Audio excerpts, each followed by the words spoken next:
ಬಳಸುವ petrol, diesel, ಅಡುಗೆ ಅನಿಲದಂತಹ ಹಲವು ವಸ್ತುಗಳನ್ನ ಕಚ್ಚಾ ತೈಲದಿಂದ ಬೇರ್ಪಡಿಸಲಾಗುತ್ತೆ.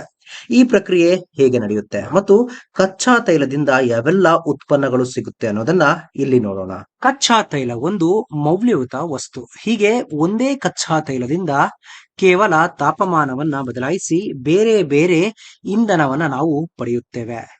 ಇದೇ ಕಾರಣಕ್ಕೆ ಕಚ್ಚಾ ತೈಲವು ಜಗತ್ತಿನ ಅತ್ಯಂತ ಮೌಲ್ಯಯುತ ಮತ್ತು ಅತಿ ಹೆಚ್ಚು ಬೇಡಿಕೆಯಿರುವ ವಸ್ತುಗಳಲ್ಲಿ ಒಂದಾಗಿದೆ. ಮೊದಲ ಹಂತದಲ್ಲಿ ಸಿಗುವ ಎಲ್‌ಪಿಜಿಯನ್ನು ಅಡುಗೆ ಅನಿಲವಾಗಿ ಬಳಸ್ತಾರೆ. ನಂತರ ಹಂತಗಳಲ್ಲಿ ಸಿಗುವ ಪೆಟ್ರೋಲ್ ಅನ್ನ ಕಾರ್ ಮತ್ತು ದ್ವಿಚಕ್ರ ವಾಹನಗಳಿಗೆ ಬಳಸ್ತಾರೆ. ಆಮೇಲೆ ಸೀಮೆ ಎಣ್ಣೆ ಸಿಗುತ್ತೆ. ಇದನ್ನ ಜೆಟ್ ಇಂಧನವಾಗಿ ಮತ್ತು ದೀಪಗಳಿಗೆ ಬಳಸ್ತಾರೆ. ಡೀಸೆಲ್ ಅನ್ನ ಲಾರಿ, ಬಸ್, ರೈಲ್ಗಳಿಗೆ ಬಳಸ್ತಾರೆ. ಕೊನೆಯದಾಗಿ ಉಳಿಯುವ ಟಾರ್ ಅನ್ನ ರಸ್ತೆಗಳ ನಿರ್ಮಾಣದಲ್ಲಿ ಬಳಸಲಾಗುತ್ತೆ.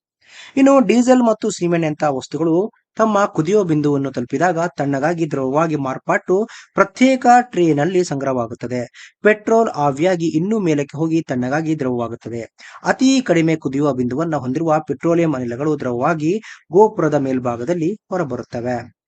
ಇನ್ನು ಕುದಿಯುವ ನೀರಿನ ಬಿಂದುಗೆ ಅನುಗುಣವಾಗಿ ಸಿಗುವ ಉತ್ಪನ್ನಗಳು ಯಾವುದು ಅಂತ ಹೇಳಿದ್ರೆ, ನಂತರ ಈ ಆವಿಯನ್ನ ಎತ್ತರದ ಗೋಪುರಗಳಿಗೆ ಕಳಿಸಲಾಗುತ್ತೆ. ಈ ಗೋಪುರದ ಕೆಳಭಾಗವು ಬಿಸಿಯಾಗಿದ್ದು ಮೇಲಕ್ಕೆ ಹೋದಂತೆ ತಂಪಾಗಿರುತ್ತದೆ. ಪ್ರತಿಯೊಂದು ಇಂಧನಕ್ಕೂ ಒಂದೊಂದು ನಿರ್ದಿಷ್ಟ ಕುದಿಯುವ ಬಿಂದು ಅಂದ್ರೆ ಬಾಯ್ಲಿಂಗ್ ಪಾಯಿಂಟ್ ಇರುತ್ತೆ. ಆವಿ ಗೋಪುರದಲ್ಲಿ ಮೇಲಕ್ಕೆ ಏರಿದಂತೆ ಅದರ ತಾಪಮಾನ ಕಡಿಮೆ ಆಗುತ್ತೆ. ಹೆಚ್ಚು ಕುದಿಯುವ ಬಿಂದುವನ್ನು ಹೊಂದಿರುವ ಟಾರ್ನಂತಹ ವಸ್ತುಗಳು ದ್ರವವಾಗಿ ಗೋಪುರದ ತಳದಲ್ಲೇ ಉಳಿದುಕೊಳ್ಳುತ್ತೆ. ಇನ್ನು ಕಚ್ಚಾ ತೈಲವು ಹಲವು ಬಗೆಯ ಹೈಡ್ರೋಕಾರ್ಬನ್ಗಳ ಮಿಶ್ರಣವಾಗಿದೆ. ಇದರಿಂದ ಪೆಟ್ರೋಲ್, ಡೀಸೆಲ್ ಮತ್ತು ಅಡುಗೆ ಅನಿಲವನ್ನ ಬೇರ್ಪಡಿಸುವ ವಿಧಾನಕ್ಕೆ ಅಂಶಬಾಷ್ಪೀಕರಣ ಫ್ರಾಕ್ಷನಲ್ ಡಿಸ್ಟಿಲೇಷನ್ ಎನ್ನುತ್ತಾರೆ. ಈ ಪ್ರಕ್ರಿಯೆಯು ದೊಡ್ಡ ಗೋಪುರದಿಂದ ಪಾತ್ರೆಯಲ್ಲಿ ನಡೆಯುತ್ತದೆ. ಮೊದಲು ವಿದೇಶಗಳಿಂದ ತರಿಸಿದ ಕಚ್ಚಾ ತೈಲವನ್ನು ದೊಡ್ಡ ಕುಲುಮೆಯಲ್ಲಿ ಹಾಕಿ ಸುಮಾರು 400 ಡಿಗ್ರಿ ಸೆಲ್ಸಿಯಸ್ ತಾಪಮಾನದಲ್ಲಿ ಬಿಸಿ ಮಾಡ್ತಾರೆ. ಈ ಶಾಖಕ್ಕೆ ತೈಲವು ಆವಿಯಾಗಿ ಬದಲಾಗುತ್ತಾ ಬರುತ್ತೆ.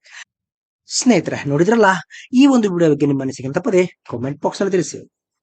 ಸ್ನೇಹಿತರೆ, ವಿಡಿಯೋ ಇಷ್ಟ ಆಗಿದ್ರೆ ಲೈಕ್ ಮಾಡಿ, ಶೇರ್ ಮಾಡಿ, ಚಾನಲ್ನ ಸಬ್ಸ್ಕ್ರೈಬ್ ಮಾಡಿ, ಹಾಗೆ ಬೆಲ್ ಐಕನ್ನ ಕ್ಲಿಕ್ ಮಾಡಿದ್ರೆ ಹೊಸ ವಿಡಿಯೋನ ನೀವು ಮಿಸ್ ಮಾಡೋದೇ ಇಲ್ಲ. ಮುಂದಿನ ವಿಡಿಯೋದಲ್ಲಿ ಭೇಟಿಯಾಗೋಣ. ಧನ್ಯವಾದಗಳು.